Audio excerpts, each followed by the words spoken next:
stories from around the corner and around the country. You're listening to All the Best. Proudly supported by the Art Gallery of New South Wales. You're listening to All the Best from FBI Radio 94.5. I'm Madhura Prakash.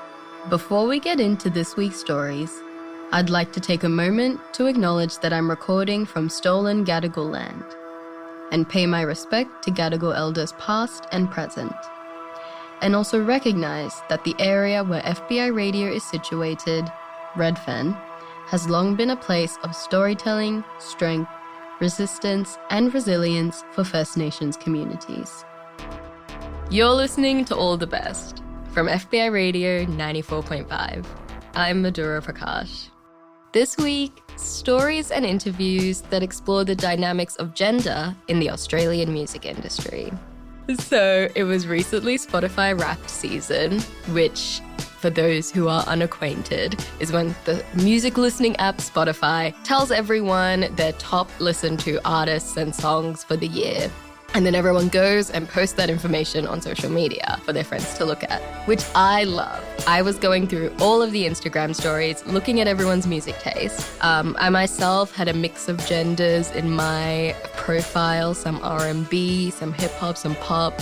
And then when I was looking through the stories, I saw a lot of my women and gay male friends had a lot of Sabrina Carpenter, Charlie XCX, and more indie artists as well. But then when I was going through a lot of the straight men in my stories, I kind of found that there weren't as many women present, which was, it was kind of jarring to see that it wasn't, the reverence for women in music isn't there the same way for men. And I do specify straight men because, I do know the gays love their pop divas. It was a little bit surprising, and I'm not here to dictate what music people should listen to, but I think it really speaks to the broader issues that women in the music industry face. And so I'm really excited about this week's episode that goes into this idea and is full of amazing musicians, all of whom are women. First up, we hear from musician and music mentor turned academic Hannah Fairlamb about rock boot camps and gender equity. Not feeling like I could participate in the same ways that other people were participating, that's always really gotten on my nerves. And just this sense that if you're not willing to participate in that way, then you just don't get to. You don't get to be in that space. So my name's Hannah Fairlamb. I was a co-director of Girls Rock Adelaide for its first 4 years, from 2018 to 2022. But I've also been a musician and a gig goer and someone who's been really just obsessed with music. I am currently a PhD candidate at the University of Melbourne.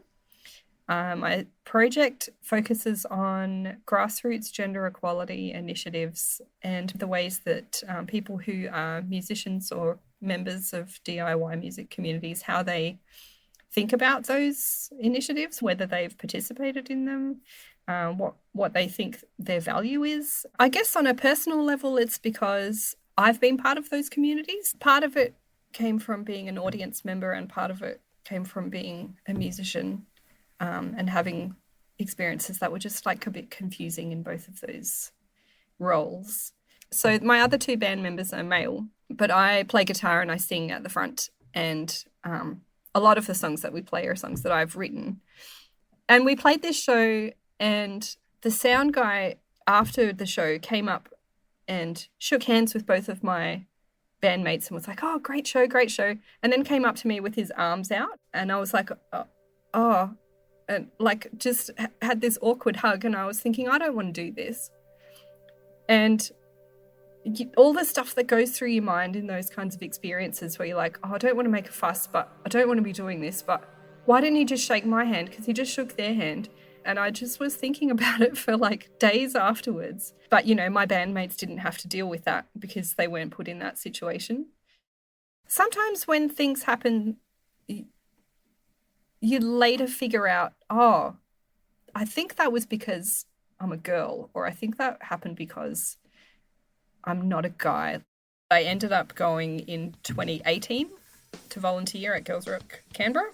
The camps are for girls, trans and non-binary children because it's about acknowledging that people experience exclusion and discrimination in music scenes on the basis of gender, and that is not just a binary gender.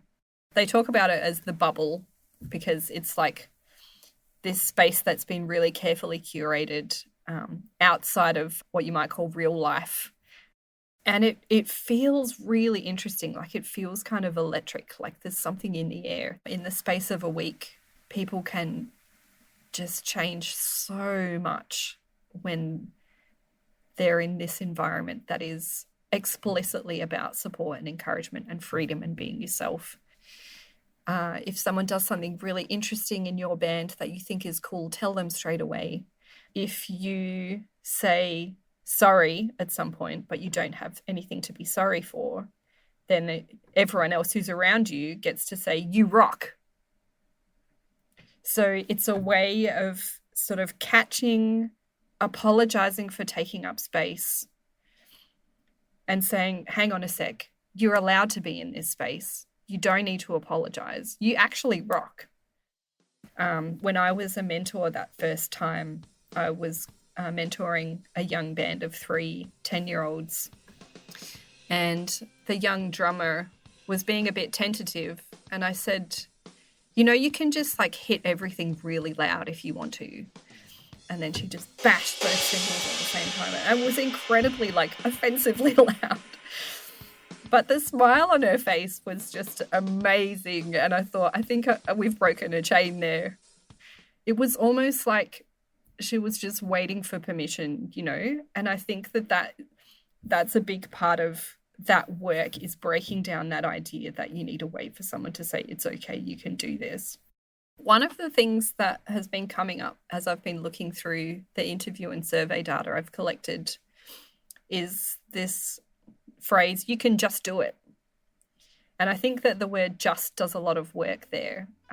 It seems to imply that you can simply make music, even though DIY, it's often characterized as being this kind of welcoming, easily accessible sort of thing that you can just do it. Well, there's actually a lot of barriers for a lot of different kinds of people. But one thing that a lot of people have said is that it's about conversations. If you get down to the molecular level of where that kind of change happens, it's in the conversations we have with our friends. It's in the little decisions that get made about which bands are going to play at which gig, who are you going to ask to do the sound. All of those really small, granular sort of decisions really interest me as potential sites for cultural change. That interview was produced by Mel Bakewell. You can hear more about Rock Camp at girlsrockaustralia.com.au. Next up, local music journo Zara sets out to explore attitudes towards women in music since the 1980s. My name is Zara Upfold, and this is my audio story, What About Her? So, what about me? I'm a late night FBI radio broadcaster, a 20-something music journo who spends her time in mosh pits and binge lists. In April, I found myself in bed, munching on chocolate, watching the newly released reboot of Heartbreak High on Netflix, when the characters began debating a song written by an old friend, Francis Swan. Oh, there's a little boy waiting at the counter of the corner shop. He's been waiting back there, waiting half the day. I never see him from the top. I phoned Frances to ask her how she felt about her song, What About Me, a moving pictures song, being referenced on the #1 Netflix show, and was bewildered by her surprise. She hadn't known that her songwriting was being debated on such a scale. This interaction sparked my desire to understand how Australia's music industry has shaped women's expectations of their own music and of themselves. In 1982, Frances released her earworm that has sat at the heart of the cultural zeitgeist. When I asked Frances about the irrefutable success of her song, What About Me?, her eyes glowed unabashedly. I do remember going to I think it was the Manly Vale Hotel, and it was super crowded. And I think it was after Days of Innocence had sort of been released, and they were being interviewed and all that kind of stuff on the music programs. I can't even remember the names of them, but I do remember being in the audience and everybody was singing What About Me? I told Frances that in Heartbreak High, the men had preferred Shannon Knoll's 2004 cover of What About Me, deeming it a men's rights anthem, whereas the women were in favour of Frost's, and in turn the version written by Frances.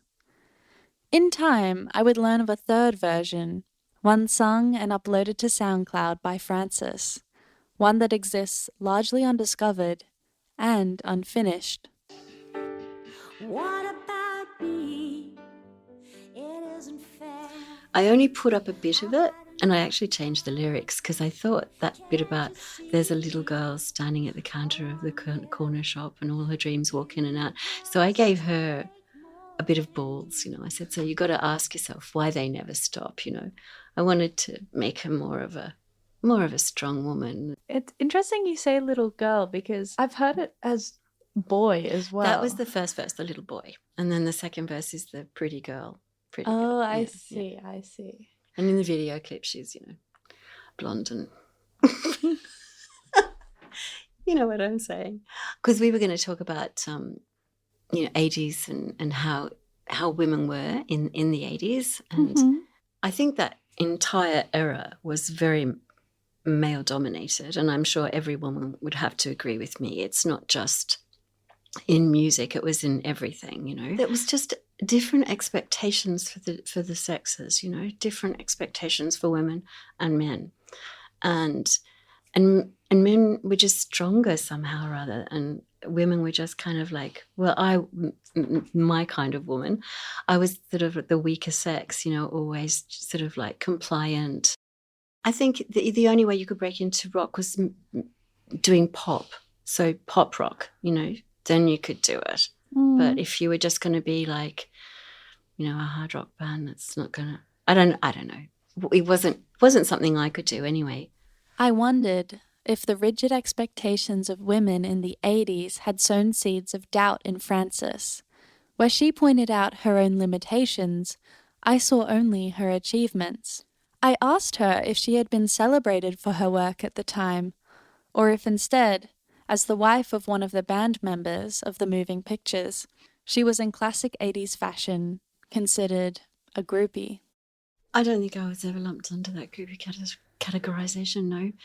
But I do think that as a woman, you needed to have really strong boundaries. You really needed to maintain a certain ethic, and or else you could, I don't know, get a bad name because people talk, Though Frances felt that she might have avoided this categorization, avoided the belittlement, I realized that as a music journalist today, I hadn't. Too often, frontmen of bands had mistaken my professional interest for flirtation. Rebecca Forrest described being a groupie as being treated like a punchline to a never-ending joke that only the boys are in on. But was Sydney's 80s scene a boys-only club?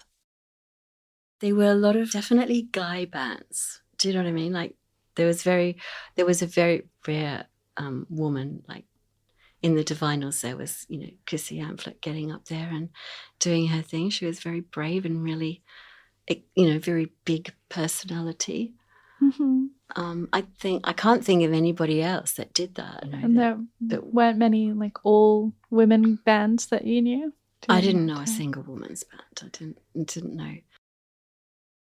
While Frances may have felt that there were few prominent female acts in Australian 80s rock, a few decades later, frontwoman Christa Hughes would burst onto the scene.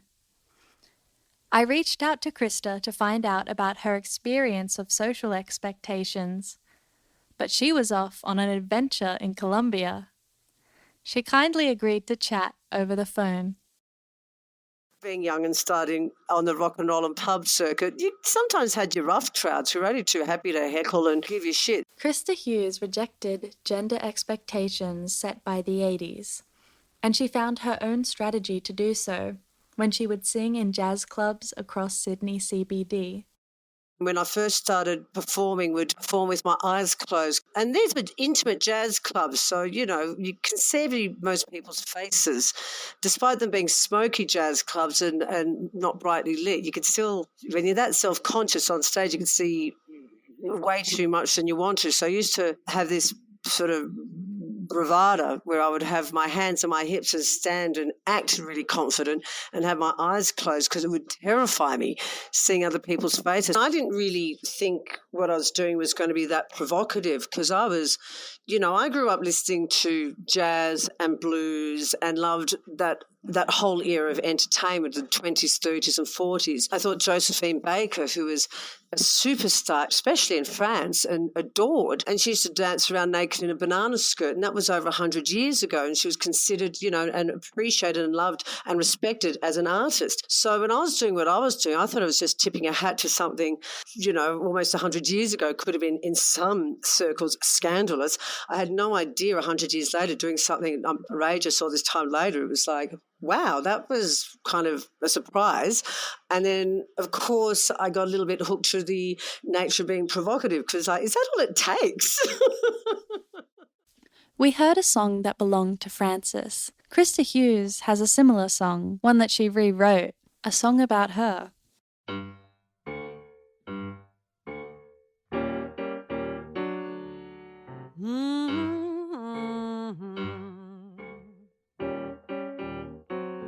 Well, he walked into the beer tavern to give a girl a nice time. Walked in with $45, baby. When he left, he didn't even have a dime. 'Cause I'm a beer drinking woman. Don't you know, man? Oh, man, don't you know?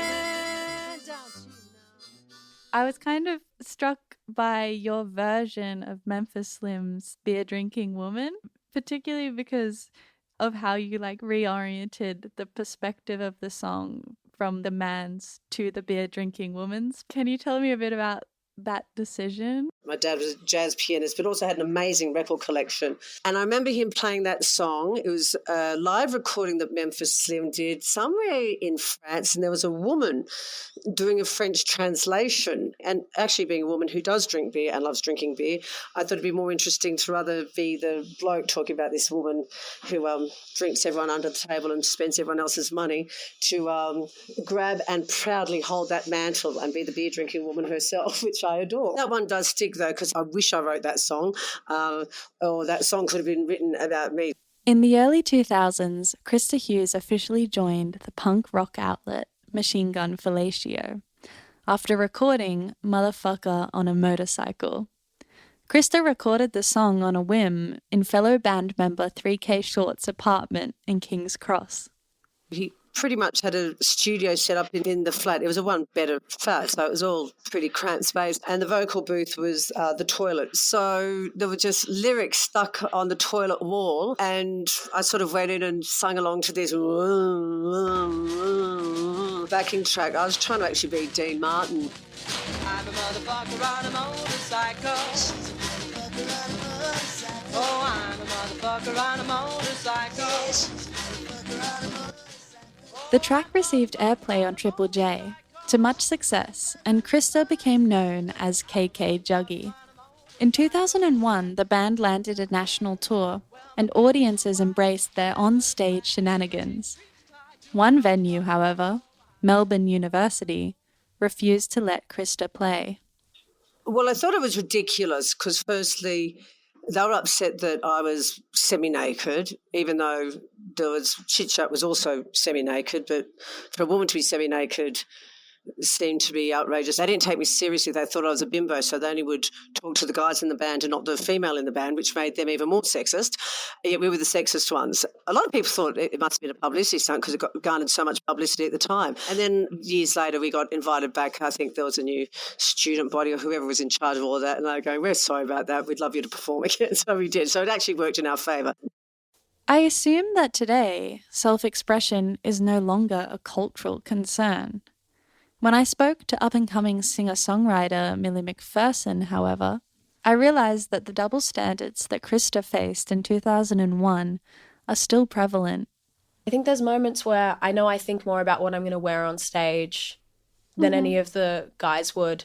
I know that there was a time where I wore a short skirt to a gig, and someone told me I was really body positive for wearing a skirt. I guess it sent me into a spiral. I was like, could be my cellulite, could be stretch marks, could be all these things, but it's just why are you looking, you know?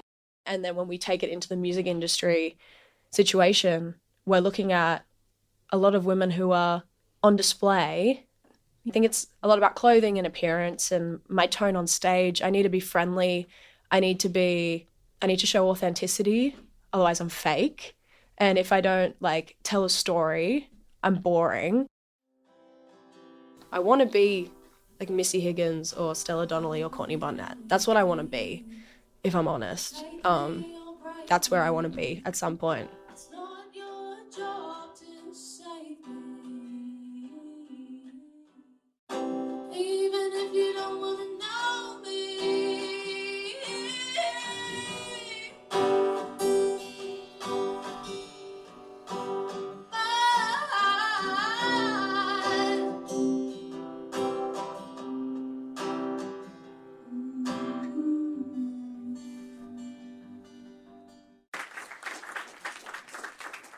Thank you very much. That one's on Spotify too, if you like that one. And it's called Milly's Song. So any song that's not dedicated to a Milly, it's my song.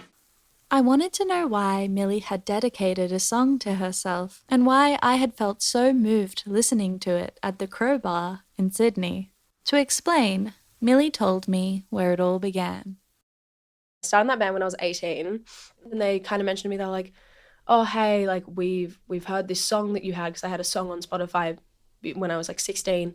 And they were like, oh yeah, we need a singer and a songwriter and a front person. And I'm like, whoa, hold on. But when you're 18 and you're just out of high school and someone comes up to you and is like, hey, we got this master plan. We're going to play in Newcastle, we're going to play in Sydney. All these musicians are great. And you'd be the face of it. Yeah. You'd say yes. That's sick. And as time went on, it was okay, but I had no control of the image. But all the band posters and gig posters would be me. And I hated it. I hated that. The Instagram, it would just be photos of me from shows, and I know I'm the front person and I know that's normal. But it's not, that's just not how a band should occur. If I have no say and I'm the front person, it feels wrong. The music video got released that had a lot of clips of women in it, and it just looked like they were just kind of exploiting women in it. To me, as a woman, I watched it. I was just like, I hate that. There's so many videos of me I've never seen before in this video. I feel so uncomfortable, and that was kind of my breaking point. If an original wasn't liked by certain members, it was cut. A lot of my originals would sometimes go through other members and they'd be like, you need to change this lyric. And I would, because I'd be like, sure. But now I would absolutely never do that. It's one rule in my band now is if I don't like the lyric, I'm going to change it, but I need to trust my gut. And and I did not trust my gut at all in my songwriting. It took ages to have any love for my music again. And then we released Milly's Song. But it was definitely my kind of my last piece. I wanted the last release to be my song. After Milly left, everything changed. Milly's song became hers.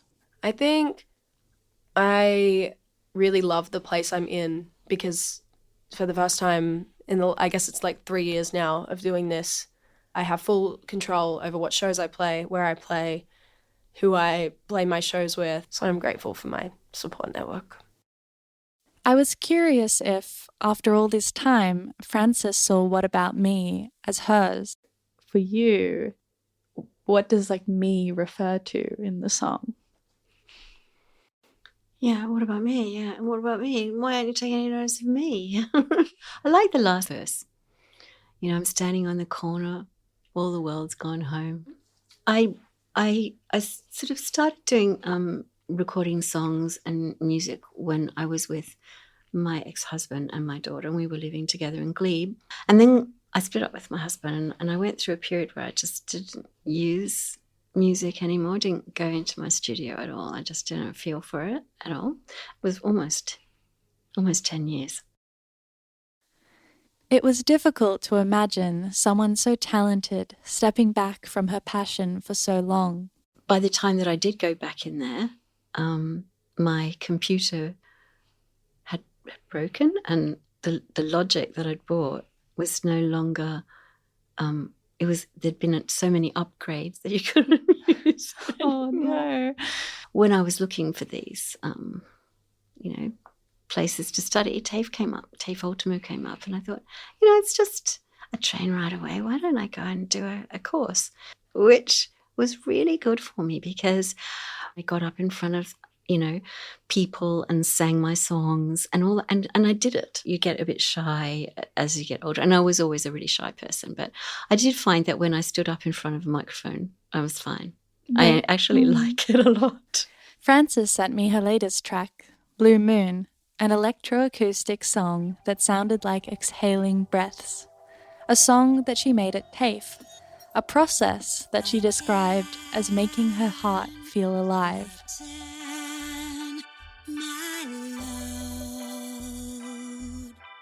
This is what I know, and I carry myself wherever I go. Don't wanna get used to that. This is a song that, after years of silence, Frances hopes to perform live. This is, in my opinion, Frances's song.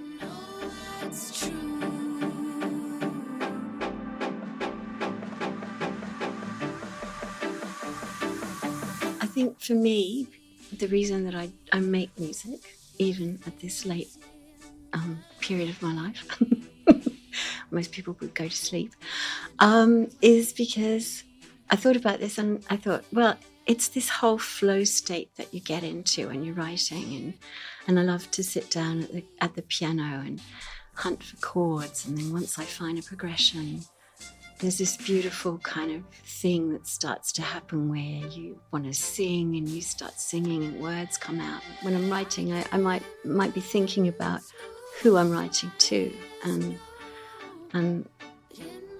by expressing myself, knowing that somehow or other somebody, or hoping that what I write will touch somebody. They'll be able to hear it and go, oh yeah, that's like me, I've got that feeling, and then they won't feel sort of so strange and different from everybody else. Certainly the music industry and Sydney's music scene has and always will have expectations of women. But after speaking with 3 incredible women in music, I have realized that these expectations are best not followed. Through songwriting, artists have the power to set their own expectations and to change the music landscape for decades to come. That story was produced by Zara Upfold. The supervising producers were Phoebe Adler-Ryan and Ivana Ho. Frances Swan played her original music live in front of an audience for the first time on the 25th of November, 2024. Milly McPherson is currently raising funds to re-release Milly's song under her own name, alongside a new album and a short film. Machine Gun Fellatio have recently reunited, and Christa Hughes has been performing in the band for the first time in 20 years. All the Best would like to acknowledge the traditional owners of the lands on which we make these stories and pay our respects to elders past and present. All the Best is made at FBI Radio on Gadigal land. in association with Sin and 3RRR on Wurundjeri Woiwurrung and Boonwurrung lands, and ACCC on Arunde and Warramungu lands. We're heard across Australia on the Community Radio Network, and were made possible by the Art Gallery of New South Wales and the Community Broadcasting Foundation. I'm Madhura Prakash. Thanks for listening.